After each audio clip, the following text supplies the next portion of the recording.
I think everyone probably knows that, the difference between features and benefits, right? Feature is there's a rubber eraser at the end of the pencil, and the benefit is that you can make mistakes and they will vanish, and I think, we talk about copywriting a lot, like how we put the words together, right? But I think a lot of what makes people good at copywriting is they think deeply about benefits, right? I mean, we all know the obvious benefits of something, right? You have an arthritis thing and it makes the pain go away, and you'll feel better, you can play with your grandkids. But we don't go deeper sometimes, right? Like people with arthritis, it's kind of embarrassing. It's embarrassing when you have to hand the jar to someone and say, hey, can you twist this open for me, right? I can't, my arthritis is acting up, right? That there's shame, there's embarrassment. So the benefit is not just relief of pain. The benefit is that you won't be embarrassed like that. You'll feel better about yourself.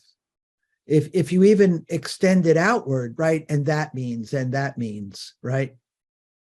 It could even keep you independent longer. A lot of the reason people get put into assisted living or put themselves into assisted living is they have arthritis, right? They can't reach things. They can't do things. It's kind of dangerous, right? They might slip because they can't support their weight. And so beyond relieving pain, could keep you out of a nursing home, right? Could keep you living independently for longer. Could keep you alive in some ways. And so that's what happens when you think more deeply about benefits. And that's what makes for really good copy, is you bring in the extended benefits, right? And that means, you bring in the emotional benefits, right? The freedom from shame, the feeling good about yourself, all those emotional things. So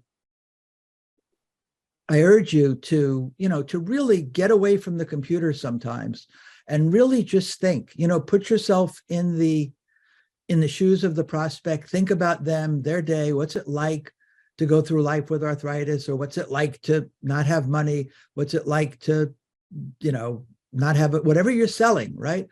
Really put yourself in the shoes of that prospect and how your product, service will be a benefit to them. And that'll make for better copy, because it's not just about, it's not just about the words, not just about copy hacks and all those things that we look at so much. Yeah, a thing I've learned, and I'm as guilty maybe as this as anyone, is I'll go back to your example of the eraser, kind of trivial one. The inventor of the eraser usually frequently has the hardest time verbalizing the benefits, because they are so into erasers. Like they have so internalized why this eraser is better than that one, and why the XJ7 totally kicks the ass of the R2400, and like they lose sight of the customer novice perspective. So it's one of the reasons like it's such a value added thing a copywriter can bring, and sometimes you can't pull it out of it's the inventor or the president of the company. They are really so in the bubble or in the world that you do have to, talk to anyone else who you can get input on in the company, or keep asking them questions like, so what? Like it's the truth, like, so what? Because they have lost sight of the novice point of view. And I know that's true. Like it's so much easier for me to look at customers' copy than to look at the copy for this, because I've been helping people train copywriting for a long time, and I'm sometimes too close to it, right? On the other hand, if I look at what the customer support tickets come in, or the replies to when we send emails replies, I learn things from those. So that's one of the things that Ann and I do a couple times a month. We have a meeting that's really focused on like what's coming in, what are people, I like this, but is it this? Because you need that for your product. If you're the copywriter, that's the point of view you always need, is how do people describe their interest or what this could do. Maybe would this do this for me, is very valuable input. And it's really hard the more you know about the thing, the harder it is for you to do that. Rachel put something in the chat about Maslow's hierarchy, the pyramid of, okay, I got to survive, I got to breathe, I need food. Okay, now I need social. Once that's satisfied, I need social whatever. Once that's satisfied, I may need aspirational stuff. I want to be a better person. And then at the top, I want to be, a great philanthropist or feel good about myself or whatever. And if you kind of use that as a taxonomy or a checklist to kind of go through and go, okay, how does it help this? How does it benefit this? How does it benefit this? How does it benefit this?